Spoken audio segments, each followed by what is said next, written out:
Hi friends! Today we're going to read Big Truck and Little Truck. It was written by Jan Carr and illustrated by Ian Bates.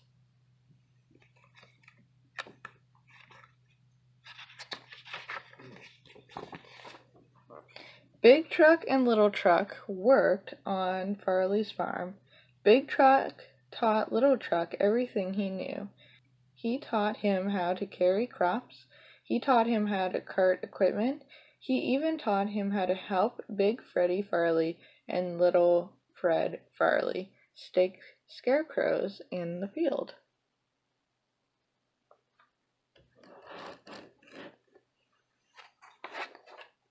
One day, Little Truck got stuck in the mud. He revved his engine and spun his wheels, frantic to get out. "Easy," Big Truck told him. "Go easy." Little Truck did exactly as Big Truck said. He rocked his wheels back and forth. Soon he was out of the mud. "Good job," Big Truck congratulated him.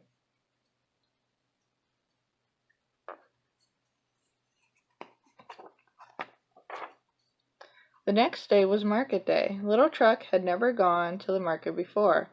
Big Fred and Little Fred loaded heavy crates onto Big Truck and Little Truck.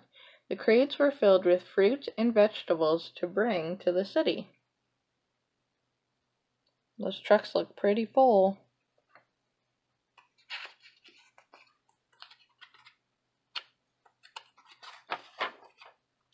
On the highway, Little Truck saw all sorts of traffic. He saw big tank trucks. He saw car transporters. He saw bossy buses. And he saw snooty semis. Honk honk! When Big Truck sounded his horn, the other trucks moved out of the way. Honk honk! Little Truck honked his horn too. "Keep your lights on the road, Little Truck," Big Truck reminded him.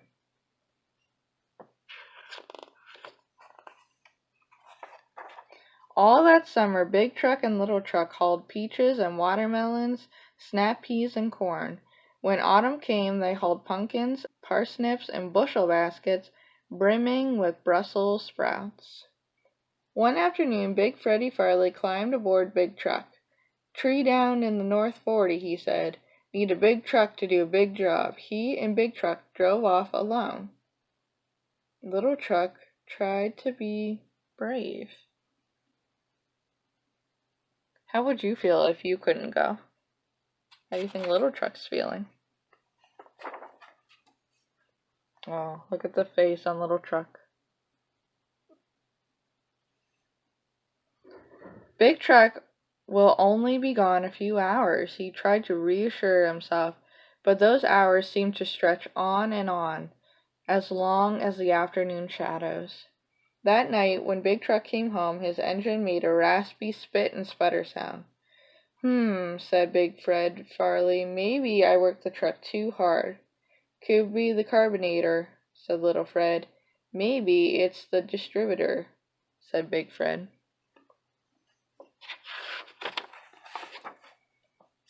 The next morning, Big Truck's engine wouldn't start at all. Big Fred Farley clamped a set of cables to Little Truck's engine and fastened to the other end of Big Truck. Electricity jumped through the cables. Still, Big Truck's engine was quiet. "Guess I'll have to call the tow," said Big Fred Farley. The tow? Little Truck didn't want Big Truck to go away again. "I'll be back soon," Big Truck assured him. "Just remember the things I taught you."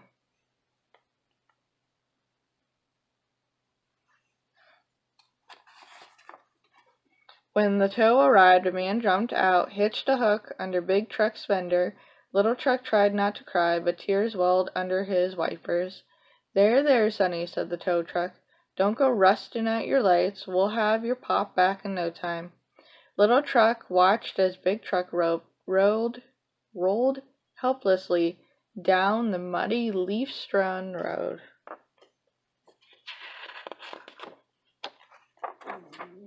Oof!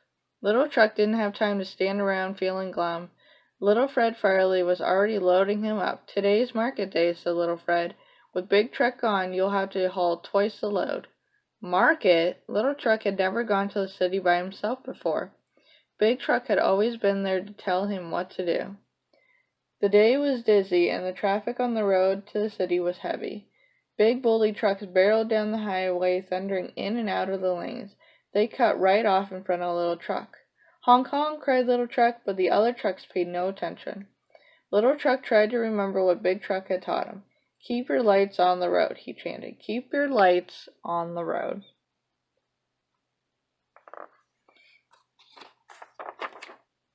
When they got to the market, Little Fred hopped onto the Little Truck's tailgate. Little Truck groaned under the weight. He carried such a heavy load. Little Truck hardly noticed the colorful stream of city folk who came to pick over the pumpkins and paw through the potatoes. The market didn't seem like much fun without Big Truck all alone.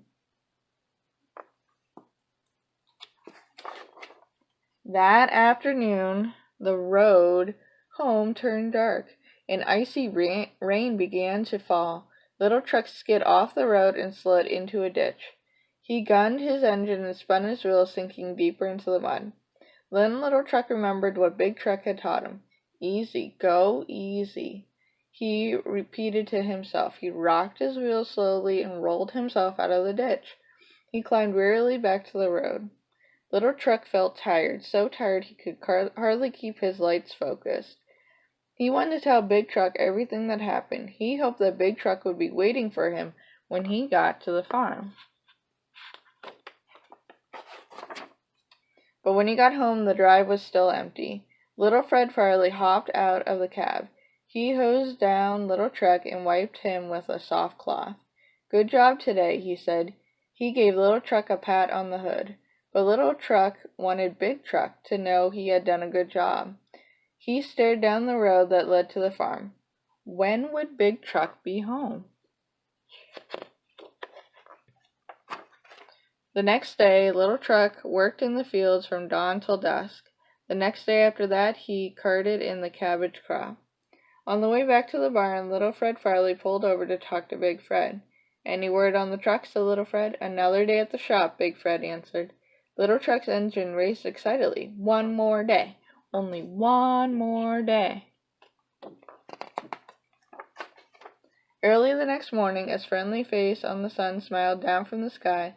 Big Truck rumbled up the road. His engine sounded strong and sturdy. He even had a bright new paint job. Little Truck had so much to tell him. The words all spilled out quickly. "Big Truck," he cried, "I missed you so much, but I rode to the market by myself.